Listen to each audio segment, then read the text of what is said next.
¿Te sobran 10 millones de pesos? A mí tampoco. Así que bienvenidos a un nuevo episodio de Faltando el Respeto, en donde vamos a estar tratando un tema muy aburrido el día de hoy, porque francamente ni tú saliste ni yo tampoco. Mi nombre es Sofía Castillo Rosa, soy psicóloga forense y hoy vamos a hablar sobre de poder, política y trastornos, porque queridos amiguitos, de artistas y de locos, todos tenemos un poco. Eso no iba. Iluso. El que crea que vive o vivirá sin alguna condición psicológica en su hogar. Y es que lamento ser yo quien venga a decirte, mi tan estimado amiguito, que la personalidad se forja con vivencias, experiencias, aprendizajes, traumas y todos los demás cachivaches emocionales que crean la estructura de lo que eres y de lo que serás, básicamente de lo que te hace humano. Lamento muchísimo ser yo quien tengo que decirte que aunque creamos que algunos no pudiesen ser clasificados en esta categoría, yo sé que lo pensaste, las actitudes negativas para alguien son solo la manera de responder y sobrevivir del otro. Aunque parezca en ocasiones que solo se desarrolla a través del instinto y pues bueno, ¿qué te digo? Hace un tiempecito accedí a algo que siendo honesta nunca pensé que aceptaría. Hablar de política. Así que acomodémonos. Cuando yo era pequeña, amaba exponer mis cuestionamientos y consideraciones sobre el tema. Hasta tenía mi candidato favorito. Fui fiel activista político. Bueno, tanto como una niña puede serlo. El punto es que yo iba a cada meeting, yo tenía ropas del partido, tenía lentejuelas, porque había que destacarse, y tenía banderas. Las banderas eran guardadas cuidadosamente en un área de la casa. Al morir mi candidato también murió mi activismo. Ujú.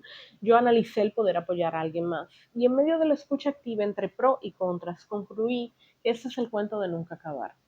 Nadie, absolutamente nadie jamás estará de acuerdo en su totalidad con otra persona. Pero seamos honestos, que las disputas entre política y religión han provocado más masacres que el terrorismo.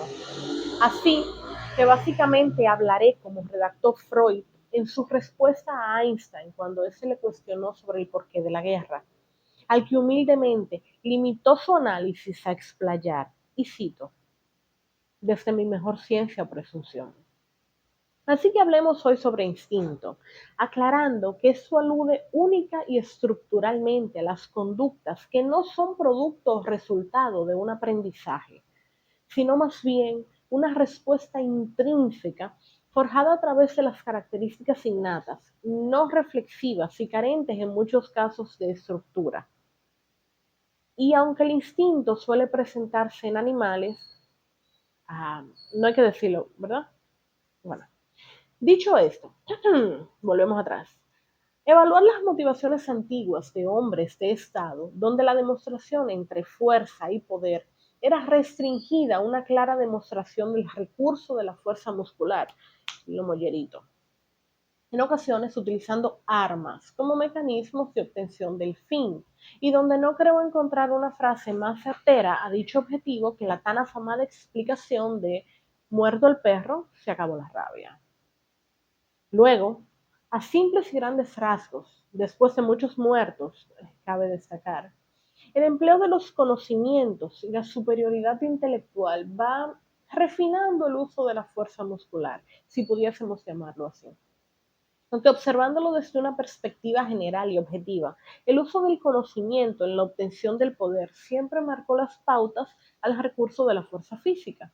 Y de no ser considerado de esta manera, simplemente evaluamos un poco la Edad Media, donde algunos de sus principales acontecimientos denotan la importancia del manejo entre conocimiento, intelecto, fuerza y poder como mecanismo de acción en las ejecuciones de dichos imperios. Iniciando a grandes esbozos con la destitución, vamos por ejemplo, la destitución de Rómulo Augusto, el último emperador de Roma, a causa de la inestabilidad política de dicho imperio, las incursiones de los pueblos bárbaros y la economía. Luego, en la búsqueda de solucionar la situación, se divide el imperio en dos partes, Oriente y Occidente, gobernados por sus respectivos Césares y Augustos, o sea, milicia y política. Ya va quedando clara la división tan precisa entre gobiernos y poder, ¿cierto? Bueno, Avanzando un poco, cae Occidente, surge el feudalismo, con este el vasallaje se pone de moda. Básicamente un contrato entre hombres libres donde el señor otorga al vasallo honores, feudos, cargos. ¿A cambio de qué? De una deuda donde el vasallo debía al señor apoyo militar y consejo político. Y volvemos al refinamiento del poder, o bueno, algo así. Con el feudo llegan los siervos, que no es más que un intento de limpieza de la palabra esclavitud, donde se establece básicamente una relación basada en tú me sirves y yo te protejo. No hay otra forma de decirlo. Posteriormente la iglesia se divide, las creencias se fragmentan, nace a partir de esta situación la iglesia ortodoxa. Se inicia la Guerra de los 100 años con una duración exacta de 116 años, donde se enfrentan básicamente Escocia, Castilla, Aragón, Génova, Bohemia y Navarra apoyando a la dinastía de los Valois contra Borgoña, Normandía, Portugal y el condado de Flandes en apoyo a los ingleses de la dinastía Plantagenet. En Inglaterra, unos años más tarde, se enfrenta la dinastía York y la dinastía Lancaster, en lo que se conoce como la Guerra de las Dos Rosas. Más adelante, y dado el encierro de algunos cardenales que fueron presionados para que eligieran un papa italiano con sede en Roma, surge el enfrentamiento y la oposición hacia el pontífice electo Urbano. Dada esta condición, se convocaron nuevamente con el fin de elegir como papa a Clemente VII. Ambos papas se excomulgaron, creando duplicidades en muchos territorios, dado que al morir ambos fueron sustituidos por otros dos y presentándose la continuidad en la división religiosa moral. Luego llega la caída de Constantinopla y el descubrimiento de América. Creo que no es necesario abundar mucho sobre ese tema, ¿no? Y francamente, aunque no todo lo ocurrido trajo repercusiones negativas, como fue el surgimiento de las primeras universidades, el medioevo posee una serie de acontecimientos notorios en su incorrecta, podríamos decir, sin ánimos de ser catapultadas con narrativas históricas, división estructural en un intento del manejo del poder. Básicamente. Por si esto no te basta, mi tan estimado amiguito, solo resulta necesario mencionar algunos personajes de la historia, como por ejemplo Pedro el Grande, a quien se le asignó el poder a los 10 años de edad por condiciones mentales, físicas y de género de aquellos que eran herederos correspondientes al momento. Sin embargo, eso no fue establecido debido a los levantamientos generados en su contra. Pedro el Grande, quien vio morir a varios miembros de su familia, y no sé si recordarán que hemos hablado en varias ocasiones de la vinculación y las repercusiones del modus operandi de los traumas vividos en la infancia, la relación que existe entre ambas situaciones. Cómo el modus operandi se convierte en un reflejo de tus condiciones de infancia. Volviendo a Pedro el Grande, siendo atribuida esta acción, algunos mecanismos de acción que el zar tomó en su proceso de crear la Rusia moderna. A los 17 años retomó el poder derrocando a Sofía, contrajo matrimonio, su hijo murió tras ser arrestado por traición y viéndose más adelante envuelto en una serie de revueltas en su contra, ordenó el ajusticiamiento de más de 1000 personas y la tortura y exilio de otras 700 aproximadamente. Y describiéndose dentro de los libros que detallan su historia, se expone que fue el encargado personalmente de decapitar a 5 prisioneros y mantener sin agua ni comida a las familias de los Streltsy, condenándolos de esta manera a la muerte. Interesante manejo de la fuerza, ¿no? Por otro lado, vemos por ejemplo la historia de Vlad Tepes. No me sale el nombre, pero te lo dejo aquí. Hice mi mayor esfuerzo en pronunciar eso. Valórenme. El Empalador, cuyo nombre original fue Vlad Dracula.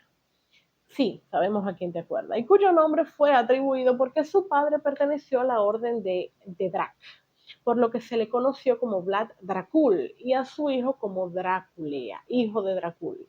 No obstante, en la mitología romana la figura del dragón no existía, y el término fue designado a la figura del diablo, siendo este finalmente conocido como el hijo del diablo. Según describe la historia, en sus 7 años de gobierno ejecutó más de 100.000 personas mediante el empalamiento, un mecanismo basado en atravesar una estaca en el cuerpo de las víctimas, que generalmente entra por la boca, atraviesa los órganos y sale por la vagina o el ano, siendo el mismo también conocido por su gusto de cenar, bebiéndose la sangre de sus víctimas y mojando el pan en ellas. Una interesante acción. Pero bueno, vienen muchos, muchos más. Pero, como todo en la vida necesita refinarse, mutar, pulirse, alterarse y evolucionar, lo mismo ocurrió con el antes mencionado manejo del poder y sus recursos, estableciendo como desarrollo principal el monopolio de la fuerza, en donde se cede o se renuncia a la capacidad de ser juez, jurado y verdugo, otorgándole o simplemente siendo establecido por dicho sea de paso la fuerza al Estado, con el fin que éste, como institución política, establezca y mantenga el orden en la sociedad que gobierna a través del conocimiento de sus líderes, paralelo a los objetivos del Poder Judicial, que protege y vela por el cumplimiento de las leyes y el derecho. No siendo mi objetivo con esto que expongo aquí involucrarme en análisis jurídicos, sino más bien restringirme a las condiciones asociadas al poder, que dicho sea de paso, el objetivo final del monopolio de la fuerza es proveer la viabilidad de los recursos armados oficiales a plena disposición del Estado. En pocas palabras, legitimizar el recurso de la fuerza. Creo que con esto queda establecido la correlación entre derecho, fuerza y poder. Ay, Einstein y Freud deben estar revolcándose en su tumba. Pero bueno, si continuamos un poquito más adelante, espérate. Continuando un poquito más adelante y no queriendo ni buscando aquí establecer la antítesis entre lo bueno y lo malo, simplemente se busca exponer de manera objetiva las condiciones asociadas a la correlación entre deseo, conducta, estímulo, respuesta y objetivos y mecanismos de acción. Y si bien es cierto que nadie sale en búsqueda del poder por la existencia de un solo impulso, recordemos, mis tan estimados amiguitos, que no somos más que la conjunción de características que nos impulsa a ejercer una u otra acción. Y no es sino por dicha conjunción de criterios diagnósticos, características de personalidad, estilos, aprendizajes y factores que vemos y actuamos de una u otra manera. Creo que dicho esto aclaramos que nadie está motivado por una sola acción o solo por una acción como la simple búsqueda del poder. No obstante, después de su obtención y posterior a que el político establezca una idea, debe mantener su postura con la fuerza o aún con la fuerza y someterse a una serie de escrutinios y condiciones asociadas a los deseos de venganza de alguno de sus opositores que pueden atentar contra la seguridad personal de quien mantiene el poder, desarrollándose a través de situaciones que previamente no se presentaban. Y una de las condiciones que se desarrolla a raíz de la obtención del poder y que influye en el proceso de aceptación y validación posterior es el no tan conocido síndrome de Ubris. El síndrome de Ubris está caracterizado básicamente por un ego desmedido, en donde el gobernante empieza a considerar que está y mantiene el puesto por mérito propio y siendo avalado por una cantidad de personas que se hacen parte de sus seguidores o que buscan de una manera u otra estar a sus servicios, atribuyéndose un enfoque personal exagerado y una confianza exagerada que se evidencia en los indicadores de impulsividad e imprudencia, dirigiéndose a procesos de idealización megalomaníaca y desarrollando ideas de superioridad, adentrándose en ocasiones a desarrollos paranoides, donde se llega a considerar que todo sujeto que esté en oposición a sus criterios es merecedor de sus sospechas y que todo rival debe ser vencido, en algunos casos descartados. Vamos enlazando, ¿no? Luego, termina creando un autoaislamiento social que suele degenerar en procesos depresivos o depresiones mayores. Pero no siempre sucede. Soledad, ¿verdad? Bueno, en parte. Ahora bien, la lucha constante establecida y más notoriamente en épocas modernas gira en torno a que el poder debe de ser duradero pero limitado. Dado esa condición, establecemos lo que se conoce como periodos de gobierno. Bueno, que dicho sea de paso y observando solo las condiciones asociadas al síndrome previamente expuesto está bien justificado. A raíz de esto vemos que lo que Freud exponía, y disculpen que haga tantas referencias a su trabajo, pero resulta inevitable hablar de instintos sin rozar sus matices. Freud explicaba que tratándose de una investigación, seguramente se puede adoptar la máscara de una superioridad que en realidad no se posee. Eso lo explicaba en el porqué de la guerra. Así que sin ánimos de consideraciones particulares y presentando a grandes esbozos, equiparemos esto a las condiciones psicológicas, personales, individuales, políticas.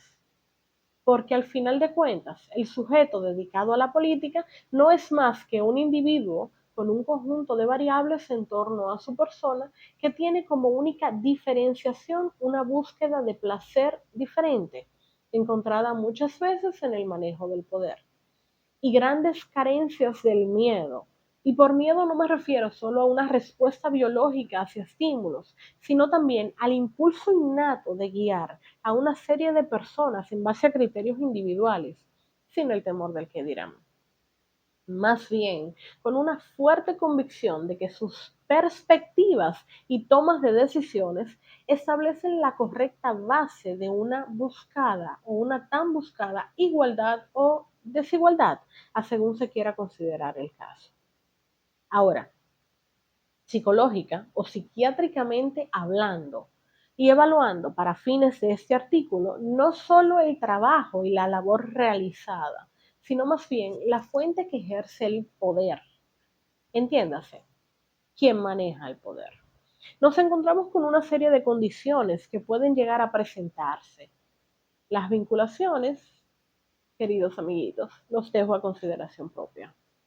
Pues resulta prácticamente imposible incurrir en describir personalidades sin ofender a más de uno. No obstante a esto, inicio enumerando de la siguiente manera. Número 1. Posturas de odio, rencor y resentimiento, que se evidencian en la impulsividad en la toma de decisiones, que han desencadenado crímenes de odio, invasiones, saqueos, guerras. Después, más adelante, tenemos el fanatismo. Creo que no hay que dar ejemplos en este tipo de casos. Por otro lado, tenemos el mal o carente manejo de la rivalidad y la competencia en periodos de campañas políticas. Si vamos un poco más allá, tenemos el trastorno psicopático de la personalidad, sociopatía o trastorno antisocial de la personalidad, del cual hemos hablado muchísimo en otros videos y ustedes pueden buscarlo porque no vamos a terminar nunca si los repetimos, los cuales buscan a grandes esbozos básicamente el triunfo individual y personal con conductas autojuzgadas como necesarias e inevitables, falta de lealtad, traición, persecución, búsqueda de eliminación de posibles rivales, irritabilidad, impulsividad, falsas promesas, se venden como grandes protectores del pueblo, justificando sus acciones en base a actuaciones impecables. Tienen muy pocos aliados, expresan lo que se necesita expresar con el objetivo de obtener un fin. Varios parecidos, ¿cierto? Por otro lado, el trastorno narcisista de la personalidad es aquel donde se tiene una percepción del éxito de manera sobrevalorada. Se considera que se les debe admiración, dada su alta importancia, sobrevalorando su capacidad y conocimientos, lo que los lleva a considerarse grandiosos. Se relacionan con personas de altos niveles y exigen admiración constante, en ocasiones atribuyéndose a trabajos o pensamientos de otras personas. Tenemos también los paranoicos. En estos casos se considera que quienes están a su alrededor quieren hacerle daño. Continúan evolucionando, proyectando esta condición en la toma de decisiones erróneas, denotando que necesitan defender al pueblo de posibles daños futuros, justificándose más que nada en la justicia y la equidad. Pero bueno, también tenemos los que tienen déficit de atención. Este es un tema muy general que podremos trabajar en otro video porque también es sumamente largo. Tenemos los obsesivos, que presentan claramente una población en búsqueda de la perfección. Tienen mal manejo de ira, son exigentes de sobremanera, su necesidad de control de los detalles suele en ocasiones retrasar el progreso o el desarrollo social, pero dada su autoexigencia suelen ser personas confiables en cuanto a la búsqueda de estabilización de la población y sus mecanismos de acción. Tenemos también los histriónicos, que suelen ser actores natos, con una alta necesidad de ser el centro de atención. Presentan muy poca capacidad de estar solos. En ocasiones tienden a llamar la atención en el intento de búsqueda de una aprobación falsa y suelen terminar haciendo las cosas a su manera porque consideran que sus mecanismos son mejores que los del resto. Esos no suelen tolerar ataques y reaccionan mal ante las críticas. Suelen mentir con el objetivo de ganar, no de usar. Y tienden a utilizar lo que se conocen como simulación camaleónica o gatopardismo, en donde en donde básicamente se plantea y se muestra un cambio tan mínimo y tan pequeño que la sociedad perciba una variación, pero no permita fácilmente volver atrás y no cambiar nada. O sea, puedo darle para atrás si me da la gana. No sin antes conseguir lo que ellos desean. Tenemos las personas vinculadas al poder que sufren de ansiedad, estrés y en algunas ocasiones algunos que se encuentran bajo influencia de sustancias como son alcohol, drogas o medicamentos. Lo que me hace preguntarme para fines de esta información. ¿Realmente nosotros evaluamos la toma de decisiones de votos políticos en torno a la observación individual de los candidatos o solo percibimos en muchas ocasiones la muestra de sensibilidad en el proceso de las campañas políticas, solo por no dar seguimiento a su historia? ¿Cuántas guerras, cuántas invasiones, intervenciones y errores han sido cometidos en gestiones manejadas por políticos, motivados por factores y cargas personales o emocionales? La inseguridad personal ha resultado el detonante para disgustos y adversidades entre países y gobiernos. ¿Cuántas situaciones se pudieron haber evitado solo con dejar enfriar un poco la cabeza? Porque como dice la frase, floja la soga que Dios aprieta, pero a veces el poder ahorca. Y como decía Sun Tzu en El arte de la guerra, básicamente, muéstrales una manera de salvar su vida para que no estén dispuestos a luchar hasta la muerte. No es difícil entusiasmar a nadie con la idea del poder. Y amores míos, cuánta verdad tiene.